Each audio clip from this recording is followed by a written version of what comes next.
welcome again to Safest Family on the Block, where knowledge is power. I'm your host, Jason, and I'm joined today by Steve Mullins. Hey, Steve. Hey. And Steve and I have known each other from a long time back when we were both working customer service, but Steve's career as an EMT is what we're here to talk about today. He's been at it since 1994, working as a volunteer EMT in his community and also as a professional set medic for TV and film. He's also the incident response commander for Los Alamos National Laboratory. That's where they made the bomb, so this is not a minor part of the... We used to. We just make bomb parts now. There you go. And either way, it's not a small bullet point afterthought on the resume. It's just kind of a big deal. And he's also a Type 2 wildland firefighter and a certified FEMA All Hazards Incident Commander. Put another way, he really knows about medical stuff and being ready for medical emergencies. And what Steve's graciously volunteered to do today is a week and a half ago or so, he sent me a loadout list for a proper home first aid kit. And we're going to go today over the components of that, the basic need, what they're for, and also how a lot of folks without the right training screw up their use. And so I've got all the pieces and parts right here, and then right over here over my shoulder, I just picked up a $20 Home Depot hardware organizer, and it just happened to be big enough to fit 98% of it. So that's what I'll be using for my home first aid kit. You can use a bag or a bucket or whatever you want to use, but we'll just be kind of tossing them in there as we go one by one. And the most important thing, since that is a Home Depot kit, doesn't say red or have a big red cross on or anything like that, make sure the family knows where it's at and where you keep it.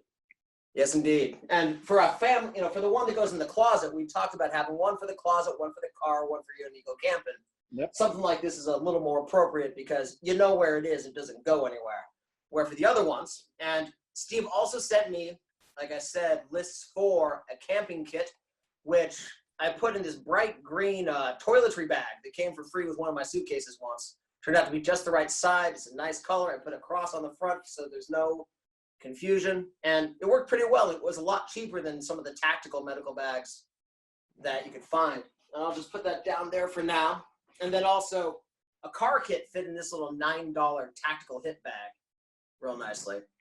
Nice. But everything that's in both of those is also in this big one. So we're going to focus on the family first aid kit. And the first item on the list you said for the family first aid kit is a big ass box of Band-Aids. Yep. Which I do have, and as you said there, you'll have the full gamut of bandages and plenty of spares.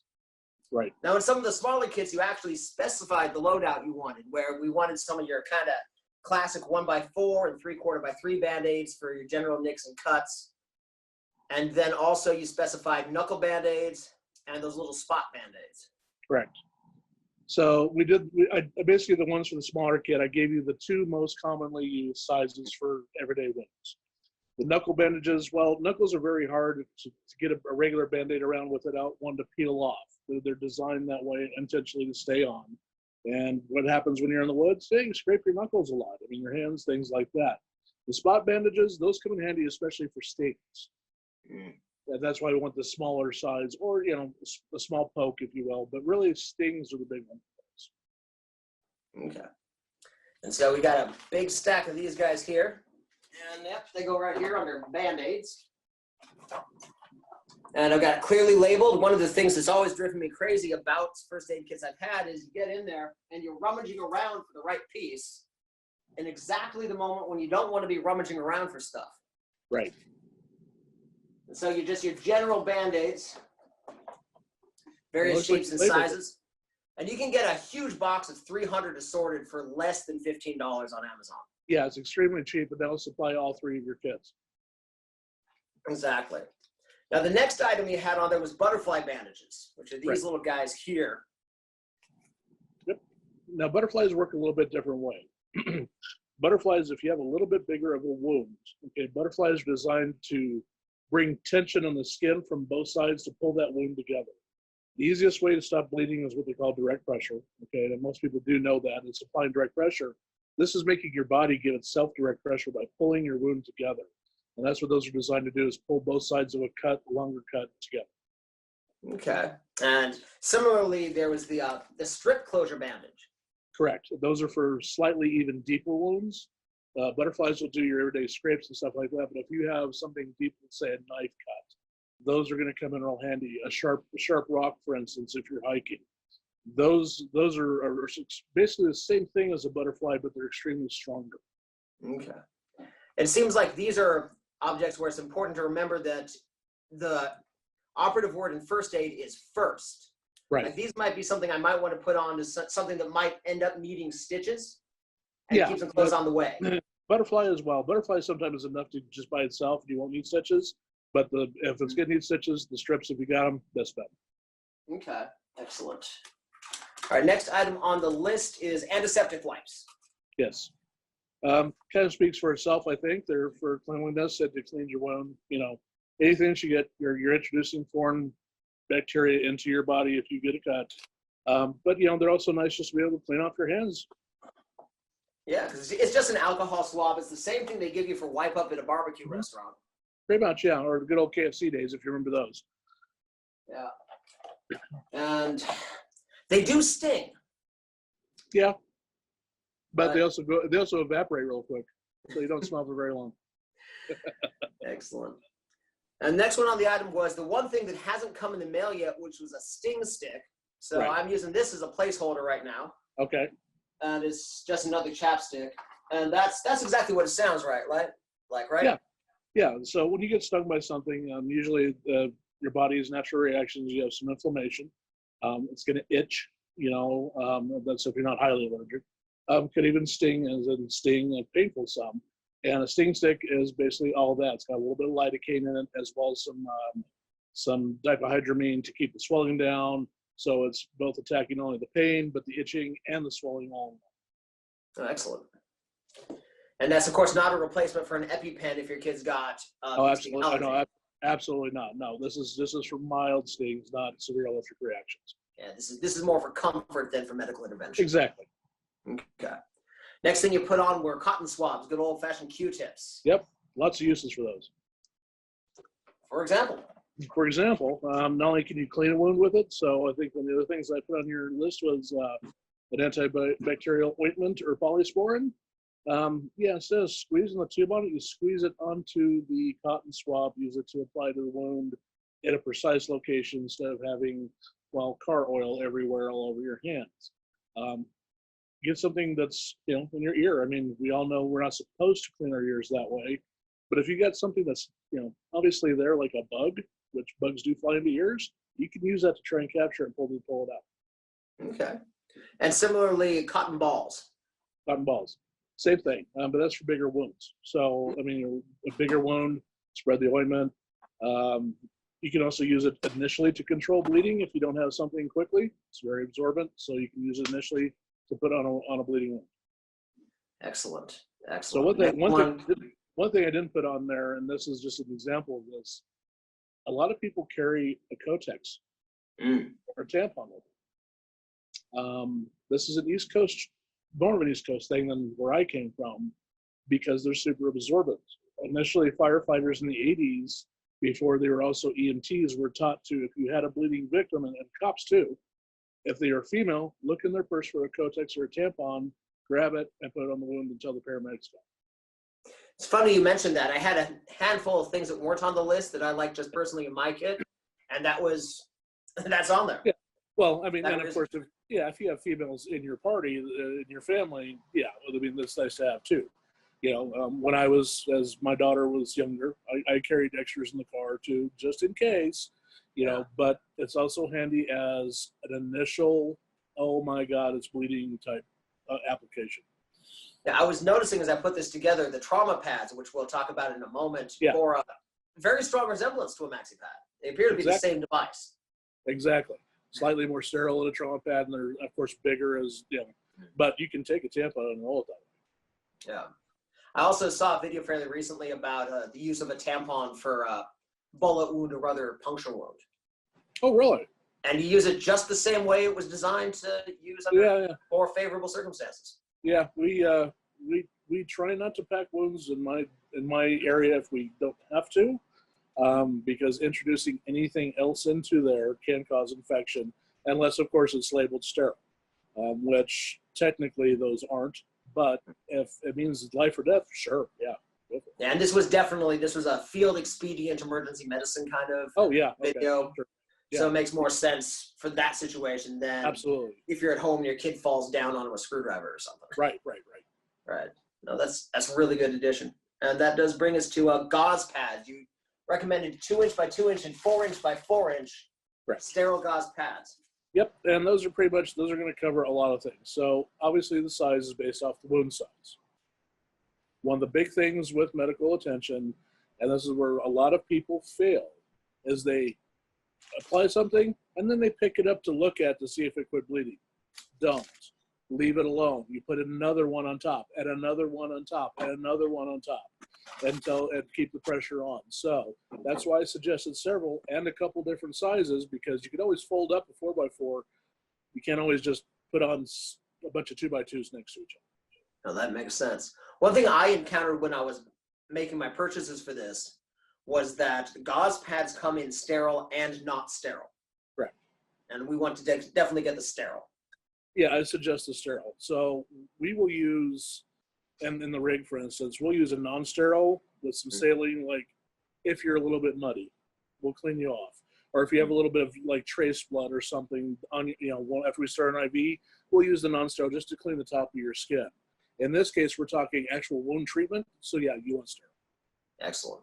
And in case the labeling is not clear, the non-sterile ones come in a box where there's a bunch of gauze lined up, and sterile ones are individually wrapped. Correct, and that's another benefit, especially to travel kits, as if they're individually wrapped, guess what? They're going to last longer. They're not going to get exposed to the sun, knocked around, start unraveling, that kind of thing. Excellent. And then after those, we had your Israeli bandage, or also known as a compression bandage. Now these are used as directed, right? Yes, so they're used as directed. I highly advise you to do some basic first aid, first responder training before using them, but I think that they're important enough to have, okay? They are super absorbent. Most frequently, they come combined with a tourniquet inside. If it doesn't have a full tourniquet, it does have something to help you apply direct pressure. This is for your big traumas. This is for, oh my God, I got shot type traumas. Literally, that's where they came up with is these were designed in the field by Israeli soldiers that were being shot at. But it could happen in a car accident. You come across a car accident and somebody's bleeding heavily. There's no way your handful of 4x4s are going to control that bleeding. You can use that and put some pressure on it.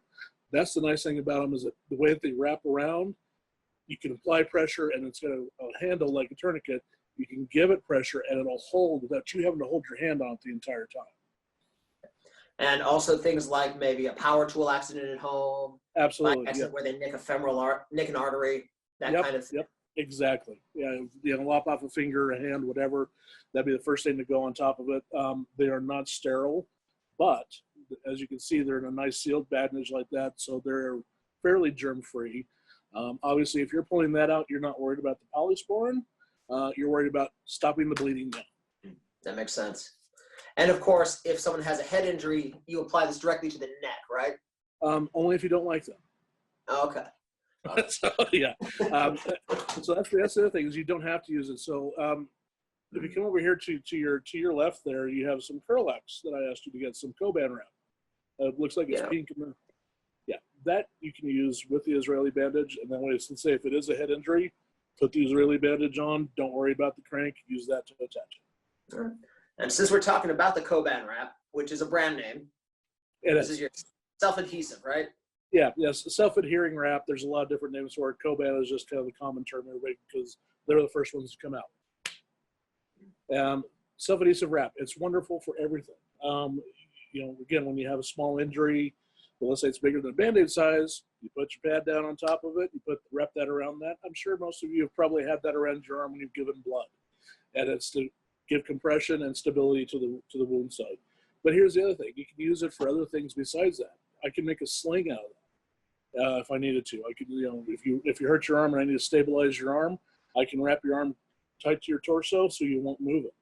You can use it to make it. You can use it to even use it as a tie to make a makeshift, say, litter to get you out of somewhere. tie branches together with it. It's a duct tape of medical stuff, basically. Yeah, so full MacGyver with this stuff. If you can be, yeah. It's incredibly strong, too. Good. And while we're at it, you mentioned two kinds of medical tape, kind of the classic fabric and then paper medical tape as well. Yeah, correct. And the reason I mentioned both is some people are actually highly allergic to one or the other.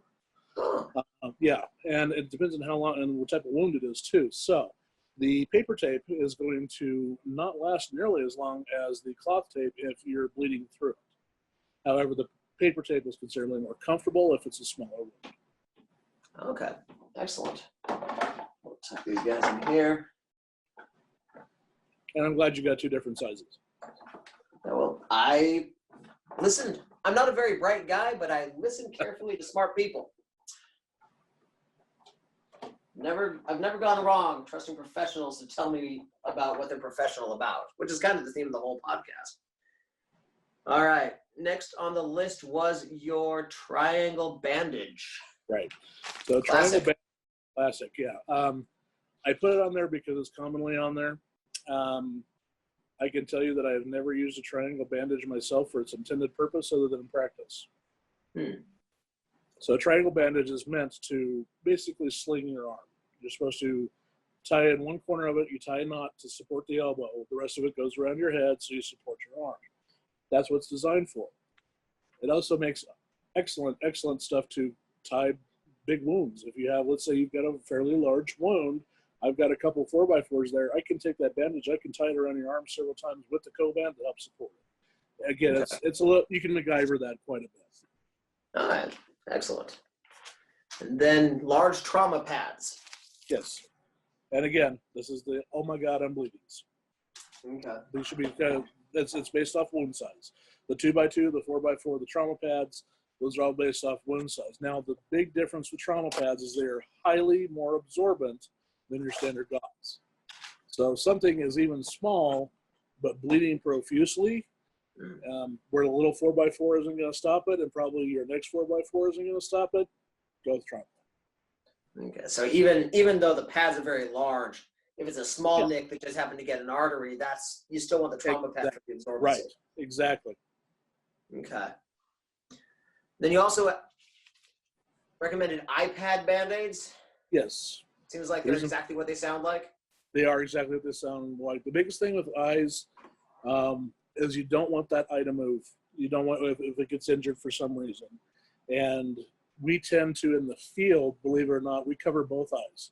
Because if you move one, because if you have one eye, it tends to track with the other one, even if it's covered. So we'll actually make you blind, and we're going for a ride if it's too bad. Oh, interesting. And hence you suggesting having more than one in the kit. Right, exactly. And Okay. and to be honest, if you have something in the eye and let's say that it's bleeding, they're not horribly adhesive. So having more than one to put on top of another one and possibly having to use the Coban to go around or the triangle bandage, yeah, those are good to have. Okay. Next item on the list was some assorted safety pins. Yep, and that's going back to our MacGyvering with the triangle bandage and with the Coban. They come in handy for all sorts of reasons. The other thing that can come in really handy for is, let's talk about it more of a devastating fall or something like that. Just some modesty to be able to pin your clothes back together. Little things like that can make a difference. Okay. Next one on the list was the rolled gauze. Rolled gauze, yep. 2 inches and 3 inch wide rolled gauze. Right. And the gauze is typically, we can use that if it's still bleeding. So if I put on, let's say I put on a trauma pad and you're still bleeding through that trauma pad, well, then I can use the gauze on top of that and it's absorbent as well. The other thing you can do with the gauze is it can also be a replacement for the Coban. So if you run out of Coban, okay, I've got you healed, but we're going to wrap you up. I'm going to take that gauze, I'm going to wrap it around you, use some of the tape that you showed previously, and tape it. One other thing I failed to mention about the Coban, Coban also makes an excellent replacement for ACE wrap. Okay. Sorry, for what again? ACE bandages? ACE bandages, ACE wrap. Yeah, so sprains. Yeah, exactly. You sprain of any sort of a joint. It also does, it makes a very excellent replacement for those. Okay, yeah, that's actually where I first encountered that stuff, where, because I do martial arts and I'm a little bit stupid, I end up talking to doctors a lot. And just some year it was Coban Wrap instead of Ace. Yeah, yeah. And Coban's more used in sports frequently, where Ace is used at your doctor's office. You know, if you're out in the fields, it's called sports wrap sometimes too. Okay, excellent. Next one was tweezers and a splinter remover, which you and I talked about this when you first sent the list. Yeah. And what's the difference between a pair of tweezers and a splinter remover? A splinter remover is basically half tweezers, extremely it's thinner and sharper. Okay. So let's be honest. How many of you had a splinter? You immediately grabbed your tweezers and you broke it, and then you got to kind of sit there and work it out with your finger or whatever, right? Well, that's what the splinter out is for. If it's below the skin where you can't get a good grip on it, or if it breaks, the splinter out is a sterile small blade, pokey blade, basically, for lack of a better word. You use it to kind of coax it out and to bring it out where you can remove it completely. Okay. And I was able to get a little kit with two good tweezers with a good wedge-shaped tip. And this was $2.99 in a little pretty case. Nice. Perfect. But it's under health and beauty, not under first aid. Oh, okay. Yeah. Well, and again, Amazon appears to be our friends on these. Then after the tweezers were your medical shears. Yep. So those medical shears, if people don't know, those things are incredibly strong. They're designed to cut through clothing. That is for me when I get on a scene, if I've got to expose somebody, if I've got to cut through a seatbelt, if I've got to cut through somebody's jeans, those will do it. They're a good universal for all those reasons, plus your tape, your gauze. It'll cut through those, we'll get to them in a minute, it'll cut through the splints that you're showing on the screen there right now. They're incredibly useful tool for all those reasons. Okay. And also the way that they're built, you don't have to worry about cutting. Right, they've got that nice little rounded edge at the top, so that at the very right there, you've got a rounded edge. So when you stick it under, so you're not going to stick that edge towards cutting to that edge, because that's just going to glide along their skin and not hurt them as you're cutting. Okay, nice. Next item on our list were some disposable packs, disposable ice, disposable hot. Yeah, and again, I think they're pretty self-explanatory. Sprains, things like that. They always say ice, hot, for if you have a bed sprain. Cold packs. Cold packs are also really good for overheating. Most people don't know that. If you have somebody who's, and this is why I take them on hikes. If you get somebody who overheats real quick, I'm going to take a cold pack and I'm going to slap it right in the back of your neck, right between those two big arteries that go back to basically your jugulars. I'm going to put that cold pack there to cool you down really quick. Yeah, we found that accidentally when I was traveling with my 14-year-old and 4-year-old at the time in India. Mm-hmm. We had a little first aid kit in our backpack, and we brought the cold pack just for in case of a sprain or something like that. Right. But we ended up using it when we were brutally overheated walking around in India in August. Oh, okay. Yeah. It was exactly as you say. The heat pack's almost the same thing. The heat pack, if you're really cold, I'm going to stick one of those under each armpit of you and keep your torso warm. That makes sense. Yeah. Now, for a home first aid kit, I've got these in place, but I've also got a pack of peas in the fridge, and I've got the sock full of rice to put it in the microwave. Those were great. Yeah. Yeah, those are great replacements. Then the next one on there is Moleskine, which I have to say, of all the first aid things I've ever wished I had at the time I needed it, the lack of Moleskine caused me the most misery of anything. Yes. Because if you don't address it, if you get a hot spot on your foot and you don't address it down, what happens? It just gets worse and worse and worse. Yeah. Bandaids don't cut it. Moleskine's designed specifically for that. It's a different texture, it's different thickness, it's different elasticity. It's designed exactly, it has one purpose basically, it's Moleskine. And that's just to cover those blistered hot areas that you have on your feet when you're walking. They can be used on hands too. I've had people, believe it or not, in the movie industry, they've come up to me because their costumes don't fit exactly right. So they'll get a piece of and we're not talking cloth costumes, we're talking more mechanical or plastic apparatus. Yeah, wardrobe is constantly borrowing Moleskine from me because they get hot spots in their costumes. Oh, interesting. Okay. I can see that happening, even in high-end productions. Well, and I was people that cosplay. Okay, perfect example, because that's something else and I've done is I've done Comic Cons. I've had them with similar irritants, and Moleskine sometimes solve it. Okay. Now, I remember reading about ultramarathoners. Apparently what they do is they have a syringe full of super glue, and they actually inject that into the blister, which, although it does have some field expediency, is not what we recommend. Correct. Technically, regular super glue is toxic to you, and you should not be injecting that anywhere. Effective? Yeah, for immediate, but there could be long-term effects like infection, things like that, that I wouldn't want to do with. So it's just moleskin for us regular mortals. I would suggest it. Outstanding. Okay, then medical gloves. Big box of medical gloves. Yeah, I give injections to people. I'm not injecting anybody, including myself, with super glue. Just saying. Good to know. Yeah. Medical unless gloves. you've been hired to kill them. Yeah, medical gloves. Can't say enough about them. Nitrile gloves. The reason I say nitrile, we were finding out more and more people are highly allergic to latex. Nitrile more durable. The big thing is make sure they're the right size. Too big, you're not going to, too big is just too big.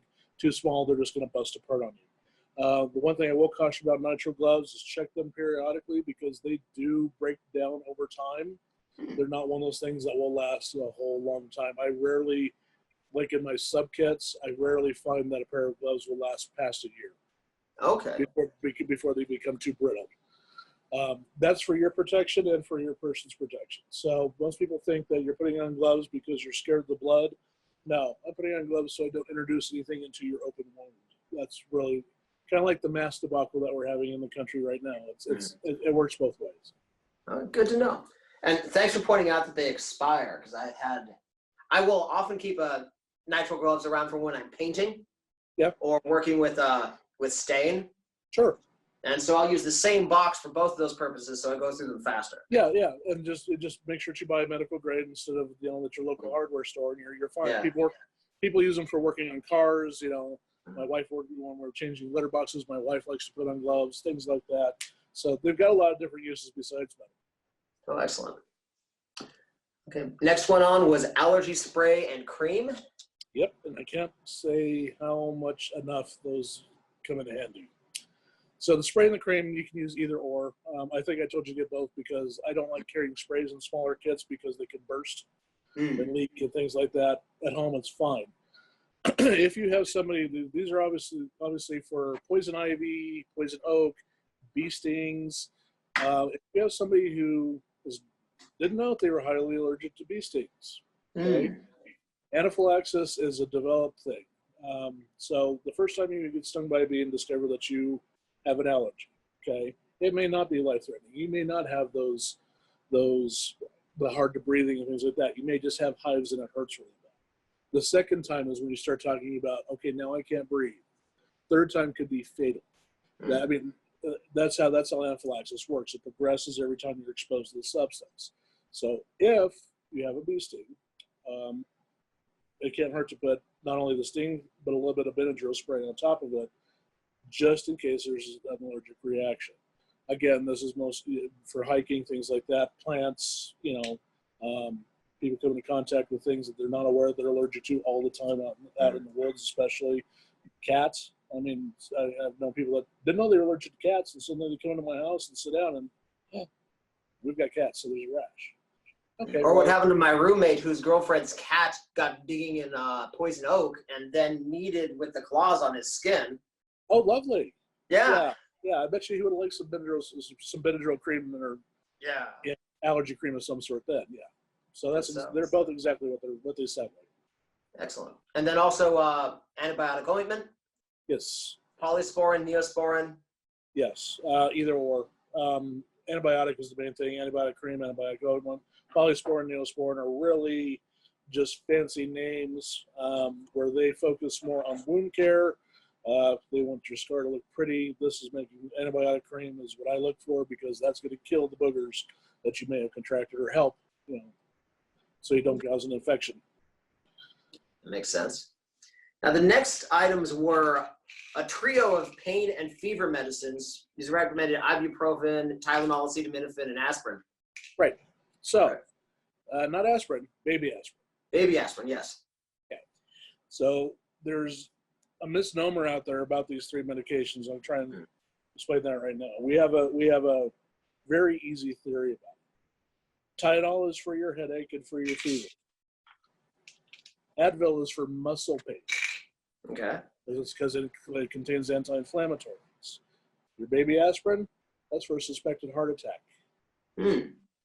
So what you should do is if you feel like you are having uncomfortable chest pain, I think this might be a heart attack, while somebody is dialing 911, 4 of those suckers underneath the tongue right away to dissolve. Okay. That's why I suggest it. Now in kids, that's the other thing you can do for kids. Often with little kids, their fevers are hard to control.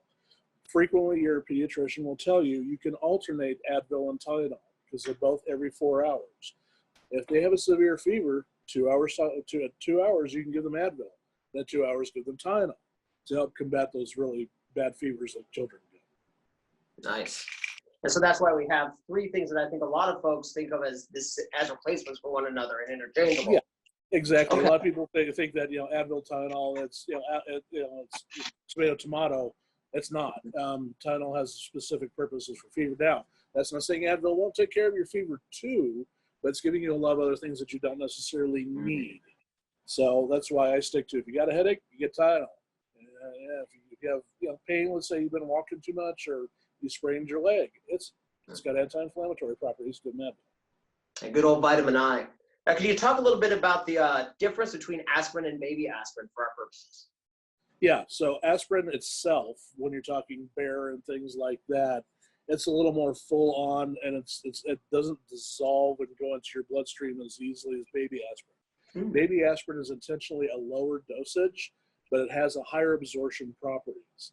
So what happens with baby aspirin, being that it's only 81 milligrams per single caplet, and being that it can dissolve in your mouth, because why? Babies don't like to eat it. They're not going to eat a regular aspirin, right? Back in the day, they made these just because they tasted better. Well, guess what? Making them taste better and dissolving, we found out we can get them in the bloodstream quicker. If we get them in the bloodstream quicker, it's going to break up those platelets and lessen the damage done by a heart attack. Oh, interesting. See, that's why I talk to experts like you on this channel. That right there. And the next one was Benadryl, allergy relief, the diphenhydramine. Yes. Use as directed, basically. I mean, this is what it's for. If this goes back to, just because you put on Benadryl cream doesn't make you can't pop a couple Advil too, especially if you find out that you are having a systemic reaction to something you've never had before, and oh my, I'm starting to get hives that are following up my body, or I'm having a hard time breathing now that this happened. Pop a couple of those to try and help combat it. Now, I had a question about that. So Benadryl is diphenhydramine? Correct. And so is the active ingredient in Advil PM, because as we all know, the key thing about Benadryl for allergies is you can't sneeze if you're unconscious. Right. It's gonna make you sleepy. It's gonna make you groggy. It's gonna make you drowsy. However, if you look at the difference between how much is in a Benadryl capsule compared to how much is in Advil PM capsule, you'll find out there's not as much in the PM capsule as there is in that. So Benadryl is more the pure product. Yeah, it's going to make you drowsy. I don't suggest driving after you take a couple, but if you're that bad off, we're talking about, really, is this going to save my life? Okay. If it's a, oh my God, I can't stop sneezing type allergy reaction, take 1 instead of 2. I mean, use a little common sense behind it, but this is really why I suggest having it, as it can be a life-saving drug if somebody's having an acute reaction. Okay. And on that topic, one thing I found when I was sourcing these was that there were some sleep aids that were less expensive and more widely available. We had a bit of a medicine shortage out here because of all the various supply chain breakup. Sure. And those sleep aids appeared to be exactly the same thing, only a slightly smaller dose. Correct. Is there anything at all else that's different that we should be aware of, or are they largely interchangeable? They're largely interchangeable. The thing that you want to double check for is people that might have an allergy to something that's a sleep aid, compared to that where it's a pure product. But they're pretty much interchangeable. Again, the larger dose, if you're getting the actual stuff, if it's life saving, if I can give you 2, it's probably better than 1. But no, as a backup, it can't hurt to have a Advil PM or a Tylenol PM, or leave, so on and so on, instead of that. It would still have the same effect. It just may take more. Okay. Next one was plastic baggies and or a chest seal. We have 2 basic uses. One is they're a baggie. Right. If you lose a tooth, you lose a finger. Correct. Or just keeping some of your stuff dry. When we're talking about the car kits and talking about the backpacking kits, keeping materials dry. The other one, as we talked about, was a chest seal. So chest seal is for penetrating trauma. Okay. Anything that penetrates your torso. Okay. If it has a chance to hit your lung, you're now going to get air in your pleural space. Okay. But it's bleeding. So you've got to stop the bleeding. But what happens when you stop the bleeding? That air is going to build up and build up and build up. Okay. We put a plastic baggie or chest seal. Chest seals are sealed on 3 sides only. We put it over that wound. So I've got you stuck with an Israeli bandage, and now I've got this plastic over you. The reason I can do that is because as I see your chest starting to expand past comfort, I can burp it, let some of that air escape, reseal it, and keep you from bleeding out. Now, a question about that. When I was shopping for these components, I found that I could spend $20 on a chest seal, or $2.95 for 100 plastic baggies. Is there an important advantage to the chest seal for our purposes? Not really, since we're talking, we're talking home. Okay, in the field, I'd say yes. Chest seals are considerably bigger. They tend to be sterile. This is going to be a pretty emergent situation. I mean, saran wrap, technically double use saran wrap would probably work the same way. That's where you're going to use your tapes that you have. You're going to use your thicker tape that you got. You're going to make that seal around three different areas, and then burp it as necessary on the fourth. It still could be life-saving. I wouldn't say, if you're not in the field as a professional, a baggie will work just fine. But on that same token, maybe for the camping kit, it might be worth making that extra investment because you might be further away from medical care. Yeah, it might be. It might be. I mean, I don't think the difference between infection versus non-infection is going to be, that's not the life threat. The life threat is I'm bleeding out, and I've got a problem. My lung is not inflating. That's going to be the life threat. So. Nice. So baggies are just fine then. Yeah, and baggies, like you said, have the other uses. If you do knock a tooth out, if you do lose an appendage, keeping things dry, they have a lot of different uses. All right. Next item on the list is artificial tears. Yes.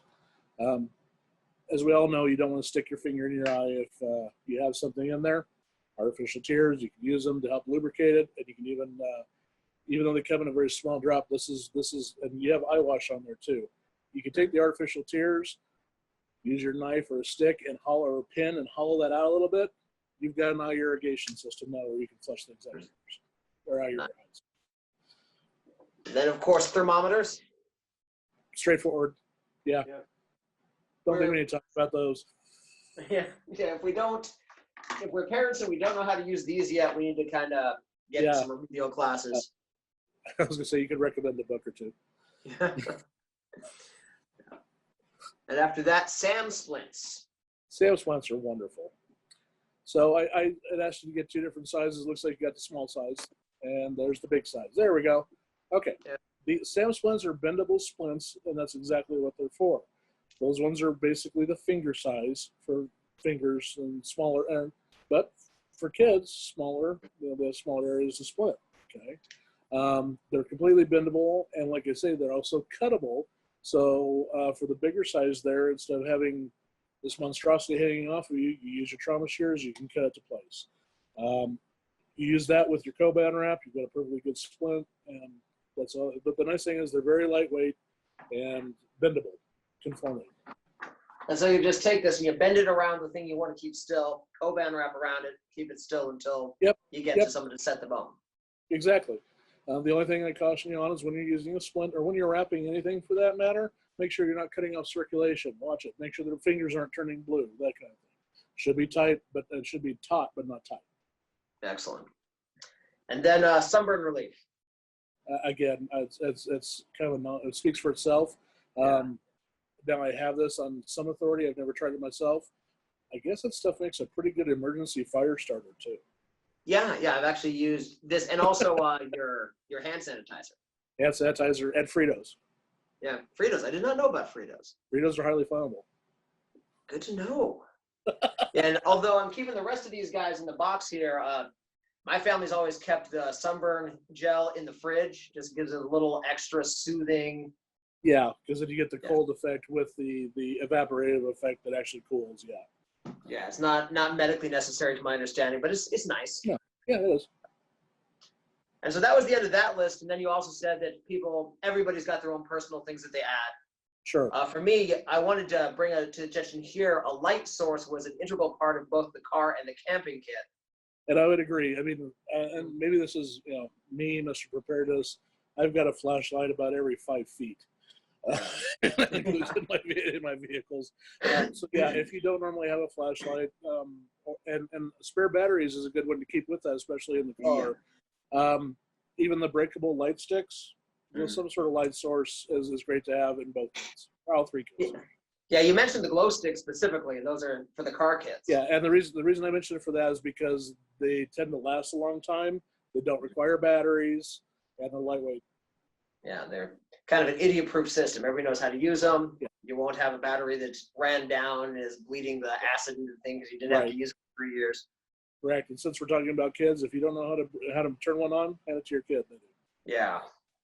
Now, this guy here, I'm loving these. These are your tactical flashlights, self-defense flashlight. Yeah. $10. It's got enough lumens to stun a charging dog. I know, it's amazing. Use on bears. Yeah, it's amazing. That was probably $100 flashlight, 10 years ago, but now everybody's coming out with them. I mean, with LED technology, things are cheaper and cheaper and cheaper. Yeah, Amazon, I was getting 3 packs for $17. Yeah, and I've seen them at like Costco for about the same price. Yeah. Yeah, you just tuck them right in there, and it's there for if your kid if you need that extra light to pull out a splinter, is I think the one where I had the most lighting problems. Sure. I think the big thing is splinters is huge, but just any wound care, if it's dark, just having proper lighting to be able to see what you have. It's huge. Yeah. I mean, and at home, often that's not a problem, but when it's a problem, it's a big problem, and you want to know where the flashlight is. Right. So, like in my kit that I carry on set day to day, I mean, I carry a bunch of stuff. I'm a moving ambulance, but that I carry on me as I'm walking around. I've got 2 different light sources. I wear a headlamp and I have a flashlight, so I make sure I have illumination. And that way, also, you can, if your hands are creating shadows and being a problem, you can have somebody else hold the light from the other angle. Exactly. Yep. Exactly. Or if I'm tending to the patient, we need to walk out of a dark area. They've got a light they can walk and lead the path. So. Nice. Other things that we talked about earlier, tampons and and those are one sort or another. And to be honest, on that note, if you do have young ladies or your wife in the family that you're concerned about, it can't hurt to have some pampering with you too. And just having those available for any reason. And gentlemen, if there's anybody we're talking to who's squicked out about those. If you're mature enough to make a kid, you should be mature enough to be able to handle. Thank you. Yes, absolutely. Another one is just a felt tip marker. For if there's details you need to remember, you can write it right there on the skin, Sharpie, or on your own skin. So a great thing with that is, and I would highly advise this, if you're ever in a situation where you have to use the Israeli bandage or a tourniquet, it is very important to put what time you applied it. The reason being, and that's I'm talking about the tightening feature, because the tightening feature is going to tell the surgeons how long that's been in place, give them an idea of the cell necrosis that may have taken place or may not have taken place. That makes sense. Next one's just some chapstick and some Carmex. Yeah, comfort items. Yeah, little comfort items, and my personal comfort item of choice is Tiger Balm. So Tiger Balm, I carry. It's interesting. I didn't put that on the list, but I carry Tiger Balm patches. Yeah. In all my personal kits because they're easy to slap on. They come in a Ziploc bag themselves, so they stay fresh really long. Yeah, I carry. They're lightweight. They don't take that much room. They're awesome to have. And the other thing about Tiger Balm is I have tried everything anybody's ever recommended, and Tiger Balm remains the best way to make a mosquito bite stop itching. Really? I don't know if it's the camphor or what, but it is instantaneous, and usually you don't even have to reapply. I've never heard that, so I learned something from you today, and I'll try that. Outstanding. Yeah, I don't know. I don't know why. Got a little dosing syringe for kids' medication, just because I always lose the cap. Wash it out afterwards, so I always know where one is. There you go. Especially important, when the kid's got a fever at 2 o'clock in the morning, and I can't remember where the car is, let alone Right. Other cap. Yeah. And then finally, I think I have better tools for the job for everything this does, but I just can't not have a Swiss Army knife. Swiss Army knife, Leatherman, always good to have. But that I consider that general camping and general car, and maybe maybe it's because I live in the mountains. I don't know. I mean, I don't leave anywhere without a knife in my pocket of some sort. So that's just There's no reason to be wandering around without something. Yeah. And then the last one, although I'm going to be changing it out, is super glue. Was originally made for medical purposes, but I've got regular super glue, and it sounds like what I need to do is go buy myself some medical super glue. Well, you could, or you could just understand that should be used not as a primary, not injected into anything. Mm-hmm. On topical skin, on top, you're not going to hurt anything. Okay. So the strips that we talked about earlier, the steri strips, the ones that I use actually come with surgical glue. Oh. Okay. So I pull those tight and then I glue it. It ain't going anywhere. Technically, yeah, you could use the same thing. I would say instead of wasting the money on medical grade, just understanding that it should not go inside a wound, keep it topical, you're fine. But on top of the wound. So I've got a big gash that I'm probably going to need stitches. I put on some butterfly bandages or the suture bandages, and then just take this and rub it over the top almost like it's a topical. Yeah, very thin coat. That's more to keep the bandage in place than it is to keep it sealed. Okay. Let the bandages do the work, but this is extra strength for the bandage. I see. Okay, well, we've cleared off this massive table, and it's nicely viewers organized. can say again. Very nicely organized, I might add. I didn't think you were going to fit all that in there. I had a dry run before I came down. Yeah, it was fun. I had my 10-year-old help me out and find all the spots and use the label maker because he likes doing that right now. Cool. And that was cool. But you know what? That's also a great way to get your family involved in all this. Is don't let the kids be scared of what's in there. Make them part of it so they understand what it's used for. Yeah, you can absolutely. You can do it in very layman terms. I mean, you don't have to say, well, if your eyeball's hanging out, this is what I'm going to use. No, just say, hey, this is for a big wound. This is for a little wound. This is in case you get bit by a bug. I mean, very simple. Yeah. It makes them part of the process. Exactly. And also just if I need him to run and fetch me the trauma pad, he now knows exactly where it is. Right. Exactly. Excellent. So for the viewers, we're going to have a link to each of these loadout lists in the show notes. And you'll be able to follow that link right to a checklist. You can come out with some recommendations as how many would go into each kit. I think we did, didn't we? When we initially did quantities and things like that. So yeah. I want everybody to know that this is not an all-inclusive kit. I made these lists very general. As you can see, Jason went ahead and put in some items of his own on there, which is great. You're going to customize your kit to customize your family.